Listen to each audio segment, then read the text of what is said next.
Desde que tengo memoria, sabía que había algo mal con nuestra forma de vida cuando las personas podían ser maltratadas por su color de piel.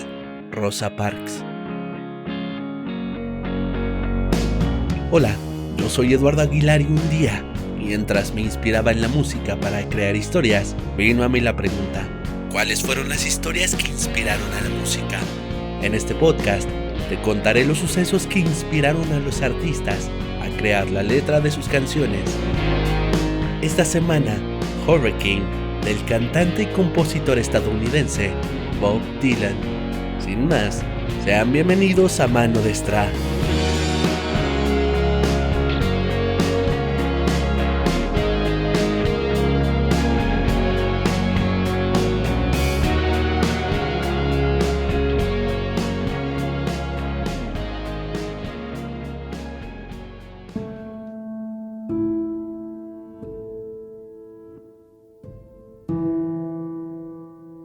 Bob Dylan nunca ha sido un autor de números 1. Lo más arriba que ha estado en las listas en toda su carrera es en el puesto número 2 con el single Like a Rolling Stone. Pero para enero de 1976, el músico, compositor y cantante publicó en el álbum Desire la canción Hurricane, con el cual dio a conocer el caso de injusticia judicial que sufría el boxeador Rubin Hurricane Carter. Nacido el 6 de mayo de 1937 en Clifton, Nueva Jersey, siendo el cuarto hijo de 7, Rubin desde el principio demostró tener una actitud algo rebelde pese a su tartamudez. Su padre Lloyd, que era diácono de una iglesia, fue el primero que lo puso en contacto con la policía cuando solo tenía 9 años, al entregarlo por haber robado una camiseta en un establecimiento. A los 12 años, fue detenido nuevamente tras atacar a un hombre con un cuchillo. Rubin argumentó que el suceso se había dado, ya que el hombre se acercó a sus amigos intentando seducir a uno de ellos. Carter intentó defenderlo, le arrojó una botella de vidrio que le pegó en la cabeza al acosador. Ambos forcejearon, pero Rubin huyó tras clavarle la navaja en el brazo. Una semana después, lo arrestaron. El policía encargado del interrogatorio sería de la Pesca, quien aprovechó no solo para amenazarlo, sino para humillarlo por su color de piel.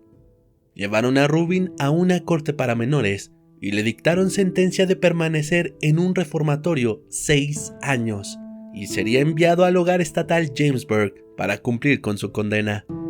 En 1954, Carter escapó del violento reformatorio cuyo ambiente hostil sobrellevó por un tiempo, incluso llegando a adaptarse para sobrevivir entre peleas y abusos que ahí se daban, y para evitar una nueva detención, se enlistó en el ejército de los Estados Unidos, quienes nunca descubrieron sus antecedentes, y a los pocos meses de terminar su preparación básica en infantería, fue enviado con la 101ª División aerotransportada a la joven Alemania Federal, todavía bajo el régimen de ocupación por parte de las potencias vencedoras en la Segunda Guerra Mundial. Estando ahí, comenzaría sus estudios, incluyendo una clase del método Dale Carnegie para ayudarle a superar sus problemas de tartamudez, y sería aquí donde conocería y comenzaría a practicar box. Para 1956, obtuvo su baja honorífica y regresó a Paterson con la intención de convertirse en un boxeador profesional. Cuando volvió a su pueblo natal, era ya campeón de peso welter europeo, pero esto no impidió que, al pisar de nuevo su territorio, de la Pesca, ahora convertido en sargento, lo encarcelaría para que cumpliera con el resto de su condena. Fue detenido debido a la fuga de Jamesburg y debió permanecer 10 meses en el reformatorio de Annandale. Apenas unos días después de haber sido liberado, fue apresado nuevamente, esta vez por un robo callejero y por golpear a un hombre. Fue condenado y pagó 4 años en la prisión estatal de Trenton. En el programa de boxeo de Trenton, encontró la herramienta para hacer tolerables esos años de encierro y también la que le daría una oportunidad al salir. Rubin recuperaría su libertad el 21 de septiembre de 1961. Tras entrenar mucho para convertirse en boxeador profesional, y al salir, juró nunca más volver a pisar una prisión. De hecho, 24 horas después de recuperar su libertad, el 22 de septiembre de 1961, hizo su debut como profesional tras acumular experiencia amateur en prisión. Venció por puntos a Pete Reed en el estadio del campus deportivo de la Marina en Annapolis por un combate por el que cobró solo $20. Con un poderoso gancho de izquierda como carta de presentación, se ganó el apodo de Huracán y el reconocimiento entre los medianos de su tiempo, sobre todo después de noquear en apenas 69 segundos al cubano Florentino Fernández en el Madison Square Garden el 27 de octubre de 1962. La aplastante victoria ante Fernández solo fue el principio, pues 14 meses después, el 20 de diciembre de 1963 en Pittsburgh, Carter sacó de la pelea a su adversario Emil Griffith en el primer round. Por ese entonces, Emil era campeón mundial welter de la AMB y el CMB. Esta derrota sería una de las 2 veces en las que Griffith resultó noqueado en sus 111 presentaciones profesionales. El 24 de diciembre de 1964, le propinó una paliza al entonces campeón mundial de peso medio, Joey Giardello. Sin embargo, el cinturón se lo dieron a Giardello. Después de una deliberación de 35 minutos, los 3 jueces, Bob Police, Dave Biloff y Jim Mina, le otorgaron la victoria. Una decisión que fue recibida con aplausos y abucheos en dosis parejas. El motivo: un negro no podía ganarle a un blanco. «Gané claramente, al menos 9 de 6 rounds», dijo Rubin. «Hizo mi pelea, no me presionó como esperaba, no peleó por dentro y me la hizo fácil», argumentó Giardello. Aun cuando había ganado notoriedad y se había convertido en una figura pública reconocida, Rubin siguió luchando contra uno de sus rivales más acérrimos: el racismo. Rubin el Huracán Carter, que se había reformado hacía tiempo ya, no se hizo amigo de la policía. Incluso llegó a expresar enojo hacia las ocupaciones por parte de algunos oficiales de barrios negros. Por otro lado, a la policía le molestaban las declaraciones que presuntamente había hecho, abogando por la violencia en la búsqueda de la justicia racial, y sacando a relucir su historial juvenil manchado, y el hecho de que el boxeador frecuentase bares y clubes nocturnos. El 17 de junio de 1966, a las 2:30 de la mañana, 2 hombres negros ingresaron al Lafayette Bar de Patterson. Armados con una escopeta y una pistola, abrieron fuego contra 2 clientes que estaban en la barra, Fred Naujax y Hazel Tanis. Naujax perdería la vida en el acto, al igual que el barman del lugar, James Oliver, y el cliente William Marins, al recibir un tiro en la cabeza. Esa misma noche, Carter estaba tomando un descanso en Night Spot, un bar ubicado a 700 metros del lugar de la balacera. Había estado entrenando para su próxima oportunidad por el título mundial de peso mediano contra el campeón Dick Tiger en octubre de ese mismo año, y como era costumbre, decidió tomarse un trago para relajarse un poco. En el bar, el joven John Artis, de 19 años, lo reconoce y más tarde se ofrece a llevarlo a su casa. Ambos abandonaron el lugar junto con otro amigo, John Royster, y partieron en el Dodge Polara blanco de Carter, que fue conducido por Artis. Un par de kilómetros adelante, el sargento Theodore Copter lo detuvo. Enseguida reconoció al boxeador y lo dejó continuar, no sin antes decirles que estaba buscando a 2 negros en un auto blanco por el ataque en el bar. Carter y Artis dejaron en su casa a Royster y de inmediato y por desgracia se convirtieron en el perfil de los 2 presuntos implicados en el crimen. Fueron detenidos nuevamente y sin decirles la razón por la cual los llevaban detenidos, Rubin y Artis fueron conducidos al bar donde estaban los testigos, quienes aseguraron que ellos no eran los sujetos que habían visto. Posteriormente los llevaron al hospital St. Joseph para que Hazel Tanis lo reconociera, y aunque estaba malherido, aseguró que ni Rubin ni Artis habían sido los agresores. Unas horas más tarde, en una comisaría de Elizabeth, una ciudad ubicada a 30 kilómetros de Patterson, fueron sometidos a una prueba con detector de mentiras. Ambos la superaron. Entonces, y a falta de pruebas, fueron liberados. 2 semanas más tarde debieron testificar ante un jurado. La descripción física de los asesinos ni siquiera se aproxima a la imagen de Carter y Artis. Fue la declaración de Vincent de Simon, investigador a cargo del caso, quien también señaló que, según los testigos, los atacantes usaban ropa negra, un detalle que tampoco coincidía con la indumentaria con la que habían sido detenidos Carter y Artis la noche del hecho. Siendo aún libre, Carter viajó al Rosario para enfrentarse con Juan Carlos Rivero el 6 de agosto en el Estadio Norte. El Huracán no se esperaba que esa pelea fuera la última. El 14 de octubre de 1966, Carter y Artis fueron apresados nuevamente. Para ello habían resultado cruciales las declaraciones de Alfred Bello y Dexter Bradley, dos nuevos testigos presentados por los investigadores, quienes estaban detenidos por un robo cometido la misma noche del triple homicidio. Durante el interrogatorio se encontraba el sargento de la pesca. Quería involucrarlos en el asesinato a como diera lugar, y se fabricaron un culpable perfecto. Carter era un ex convicto y era negro. Bello aseguró que mientras atracaban una fábrica ubicada en la misma cuadra, habían visto salir del bar al boxeador con una escopeta en sus manos y a su amigo con una pistola. Pese a que nunca se recuperaron las armas homicidas y a que la fiscalía nunca consiguió presentar un argumento sólido que pudiera sostener la motivación de los acusados para cometer los crímenes, los testimonios de Bello y Bradley terminaron siendo la llave del juicio que comenzó a principios de abril de 1967. Para el 26 de mayo de ese mismo año, Carter y Artis fueron condenados a cadena perpetua, pese a que el fiscal Vincent Hall había pedido la pena de muerte para ambos. Con el número de recluso 45.472, Carter reingresó a la prisión estatal de Trenton, de la que había salido en septiembre de 1961. En una entrevista en el año 1975, Rubin, el Huracán Carter, daría la siguiente declaración: "No estoy en la cárcel por asesinato. Estoy en la cárcel porque soy un negro en los Estados Unidos de América, donde quienes ostentan poder solo permitirían a un negro ser un bufón o un criminal".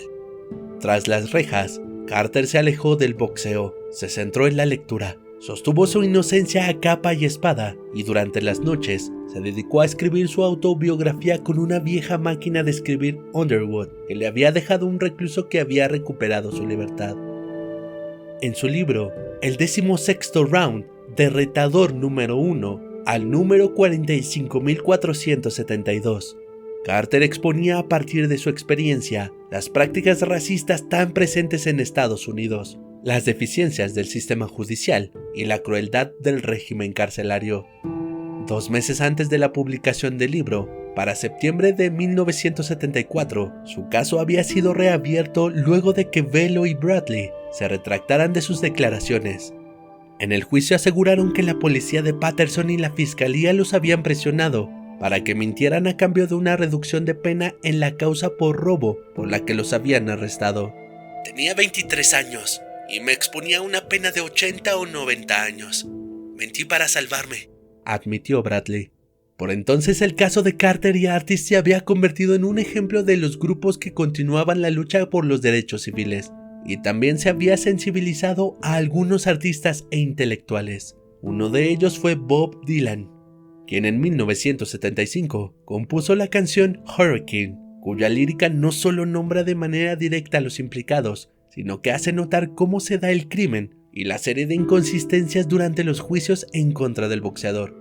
Dylan, acompañado por Joan Baez, Johnny Mitchell y Roberta Flack, actuó el 7 de diciembre de 1975 en la prisión de Clinton, donde Carter había sido trasladado 3 semanas antes.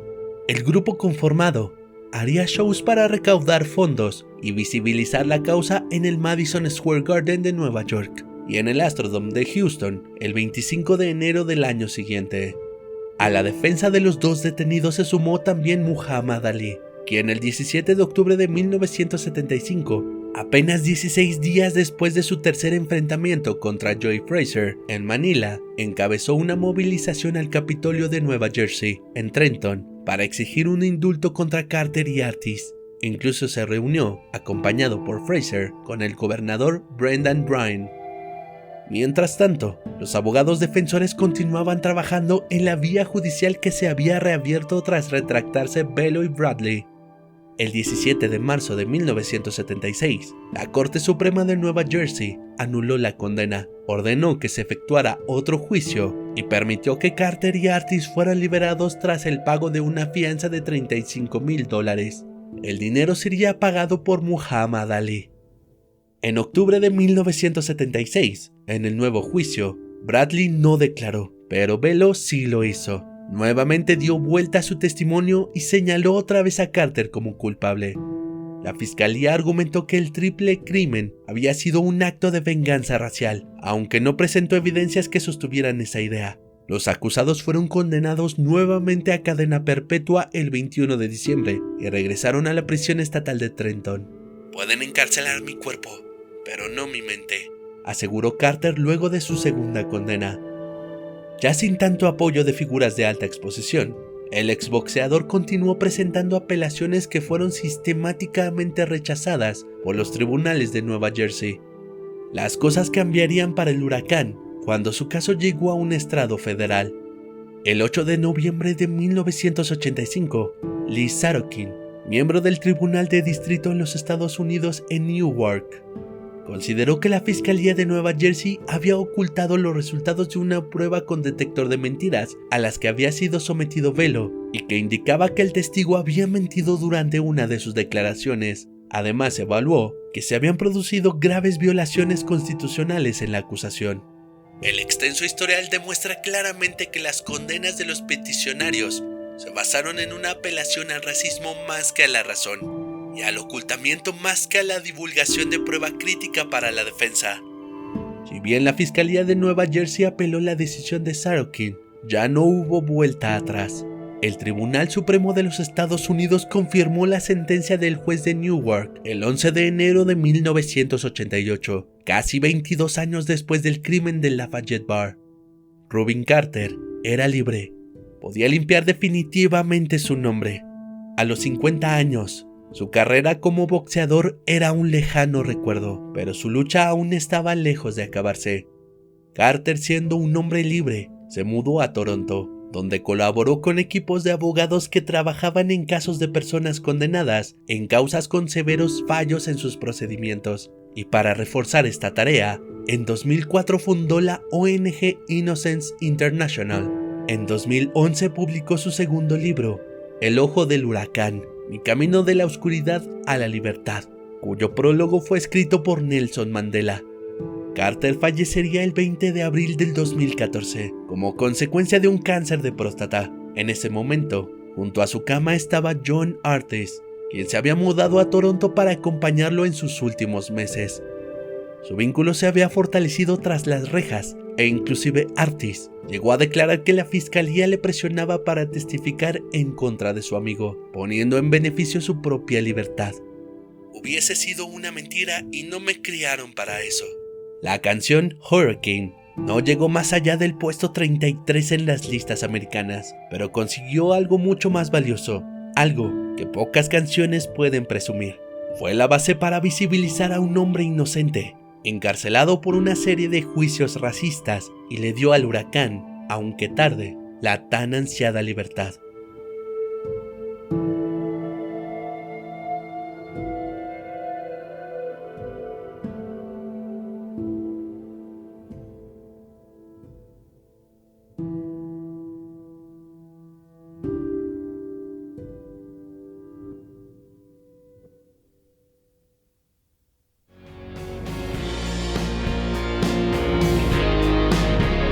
¿No podemos llevarnos todos bien? En nuestro siguiente capítulo, Walking on the Sun de Smash Mouth. Muchísimas gracias por haberme escuchado. Yo soy Eduardo Aguilar y los martes en punto de las 6 de la tarde tenemos una cita aquí con un nuevo episodio. Si te ha gustado, te invito a que compartas, dejes un comentario y no olvides seguirnos en nuestras redes sociales. Recuerda que puedes escucharnos a través de diferentes plataformas como Spotify, Apple Podcast, Amazon Music y YouTube. Por hoy ha sido todo. Hasta la próxima.